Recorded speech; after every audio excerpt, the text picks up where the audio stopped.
I hate to be that guy that hops on trends and whatnot, and I'm usually not the type of guy to do something. And I'm not making this video simply because it was a recent thing and because everyone else is doing it. I just truly felt it in my heart, and I feel stupid to not talk about this topic. I'm sure you guys have seen the news on social media. The CEO of OnlyFans has passed away via cancer at the age of 43. 43 is so young. Just started his second part of life, right? Now, must be known, he wasn't the founder of OnlyFans. It was actually someone else. I believe his name was Tim something. I put it on the screen. But yeah, the guy died, man. The CEO died. He bought the company OnlyFans and he passed away, right? Now, it's also worth mentioning the thing with OnlyFans, the app. I actually made a video shitting on OnlyFans models. I think it was something along the lines of, it's not looking good for OnlyFans models, right? The thing with OnlyFans is, it was never actually meant to be an app, purely for the decorative stuff, right? It was actually just meant to be a secret app, or more so a members app for members who really like the fans, club members, if you will, to get exclusive content. So it was never actually about the degenerate stuff. It's the fact that the CEO was well aware of the stuff going on, and with everyone using that one app simply for pornographic reasons, it's simply the fact that he knew about it. Of course, you're the CEO. How could you not? He didn't stop it. This guy made $2 million a day. $2 million a day, bro. That's like 30 million a month. Do the math on that. Well, my math isn't very good. Let me. What? 360 million a year? Bro, that's some crazy work. I've been a multi-billionaire. And he's dead now. Right? He's dead. All that wealth he accumulated, the status, social norms, but the manosphere preach hedonism, excess wealth, money solves all problems, materialism, degeneracy. Well, he accomplished all of that, and he still lost the cancer. His wealth couldn't buy it. His wealth couldn't beat him to good health again. It really puts things into perspective, doesn't it? Yes, I'm making the video based on the issue, the topic at hand, the OnlyFans model's death. I do believe people need to chill out quite a bit with shitting on their family. Like, come on. Come on, be professional, man. Have some class. Yes, what he did is bad. He left a horrible mark on the world. But just because one person did something bad doesn't necessarily mean the whole family bloodline is bad. I think it's pretty cruel to shame one's entire bloodline, don't you think? Come on, guys, have some class. I have been seeing a lot of people like that. Celebrating death also. Hey, in terms of celebrating death, man, hey, bro, you all got it coming, right? And, bro, the day of judgment, it's not gonna look good for him, man. Those deeds, and even though he's dead, the impact he left is gonna continue to scar people for decades, decades, and decades to come. Heck, maybe even millennia, if the system don't put matters into their hands to stop it. I actually recently saw that in Australia that they banned social media apps and whatnot. I'm actually for it. They're planning on doing it too here in the UK, and I really look forward to that. If they can take down OnlyFans this year, preferably, if not next, well, I guess it puts the CEO in a much better position in terms of Judgment Day and will reduce, the horrible justice he will be receiving from God due to his sins. So, yeah, the video is and was intended due to the CEO, but also makes us look at ourselves. It puts everything into perspective, man. Death is the perfect equalizer. Death is like, ironically, the light that shines on the path of us. Think about it, man. It's the reason why we value life anyway.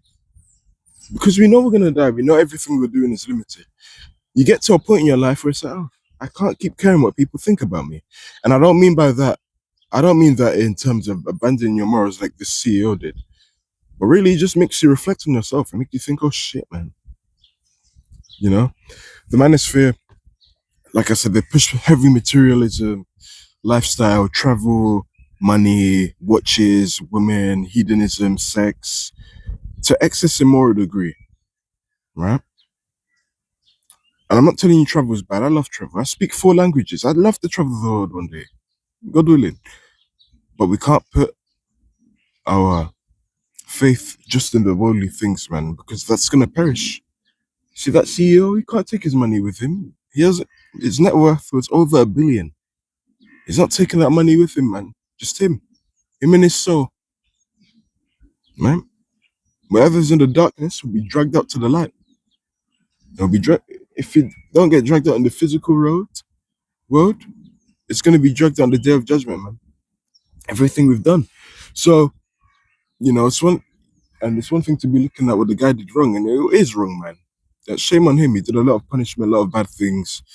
You know, a lot of digital pimps out there take advantage of women. He destroyed a lot of women simply via making this app, right? And to become a billionaire through tech's not an easy industry to get into. I respect tech makers. It's about the willingness of your heart too. He could have made a brilliant service and probably still could have hit 1 billion. He decided to make a, well, it's actually debatable whether OnlyFans was actually a pornographic app. My take is that it was actually made for just exclusive content, whatever that may be. But it's simply the fact that he was CEO and he allowed that stuff to, that degenerate stuff to go and pass through. He must have known. Of course he did. He's CEO. So it really lets us look and reflect and look at ourselves, man. Everyone's in a rush to make 10K a month. 10K a month online. Nothing wrong with making money, but I'm telling you, it's the agenda that the manosphere push. And so I made a video about a week ago or the week before. I must have posted it on the channel and said, well, I stopped watching the manosphere. I didn't like the message they push out. It's very toxic now.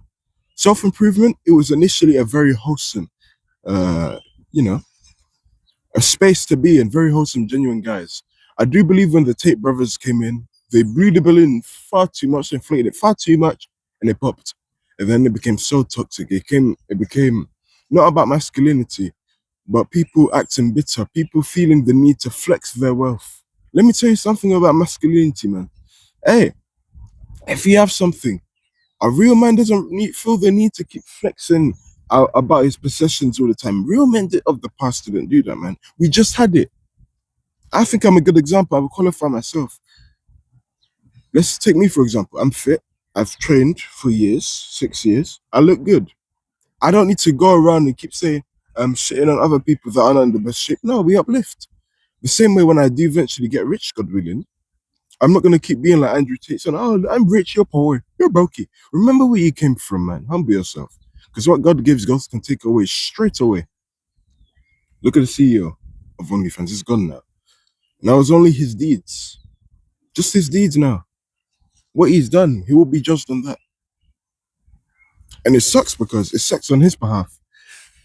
Because, bro, you know, even though he's dead, like I told you earlier, the impact if no one, if the system doesn't take matters into their own hands to stop it, it's only going to add on the sins of his deeds that he's committed.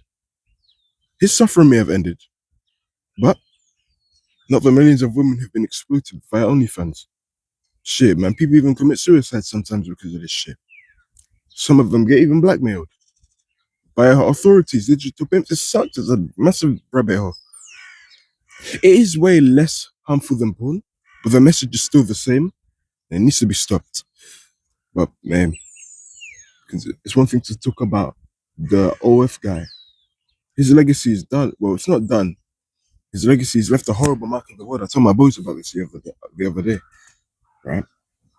And in terms of glorifying someone's death, no matter how bad someone is, and yes, a part of me does get where you're coming from. Oh, he was a bad man. It's been put to rest. I do see an element of that. Cool. Personally, I'm not really one to glorify one's death, whether I like them or not, because like it's gonna happen to me as well. So it's like, Imagine it must have been like that back in World War II when Hitler died, you know? Um, yeah, man. It really forces you to sit down with yourself and think about you. Let's not talk about this. That's enough about the CEO. What about you now? Us. What legacy are we gonna leave, man? Because we don't know when we're going to die. You genuinely don't know. Sure, when we were babies and your mother was pregnant, they gave your mother an expected date of when we're gonna be born. And even then it wasn't 100% accurate. Sure, they got the month, right? Right? But the specific date, rough estimate. With death, we genuinely don't know when we're going to die. We could die tomorrow. I might not hit 25. God forbid. But it's stuff like that. It makes you think, man. I need to build my relationship with God, man. I need to build my relationship with the Lord and Savior Jesus Christ too, before it's too late. Because it's a sad truth about this world, man. Good things do happen to bad people too. You could do everything right. Someone could take your life. God forbid. I hope that don't happen. But it does happen. You know, life isn't always fair. You may have a natural disaster. You may have everything going according to plan.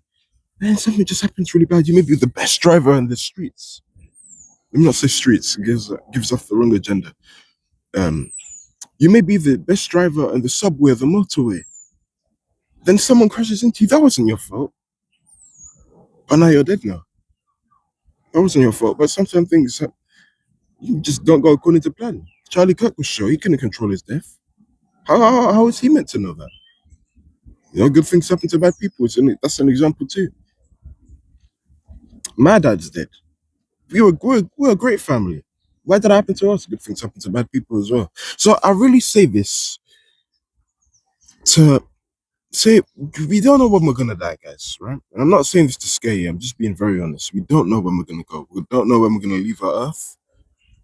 Well, it's not even our earth. It's the earth God made, which you let the devil take over and control. I just want to say, man, we gotta get our faith up. Get our faith up with the Lord. Get to know the Lord because, bro, when all of this is done, it's done, man. All your possessions, all your clothes, all your money, all your houses, your billions of dollars, your businesses, it won't matter. It's all said and done.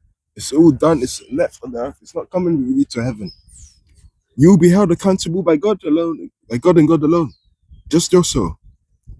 Huh. People are still atheists. Um, boggles my mind. Make that one make sense. Hey. There'll probably be one in the comments try to argue, like the last time when I was talking about fornication. One guy went ballistic. I tried to get him on the right path, but yeah, man. It's up to them, man. Choose how you want to live. Actions do have consequences. And yeah. It makes you look back and reflect on yourself. When you go out, eventually, it's inevitable. How do you want to be remembered? It's not necessarily me telling you to do it just to please people. No, no, no, no, no. Don't get it twisted. How do you want God to view you? You're still alive. It's not too late, you know. But how far gone you are, you can repent. You still have time. You're drawing on the paper and marking your legacy right now. A lot of people just think it's when you're dead. No, it's not, bro. It's not too late. Damn, that's tough, man. Makes you really think, you know? Thank you for watching this video. If you have some time on your hands and have a bit of a tougher stomach, check out this video. A fictional spoken word poetic masterpiece written by yours truly about the life of a harlot. This will change your perspective on how you view sex work, leave you in a state of shock, and make you wonder how people even think about doing such a despicable act. Link in the description. Take care. Bye.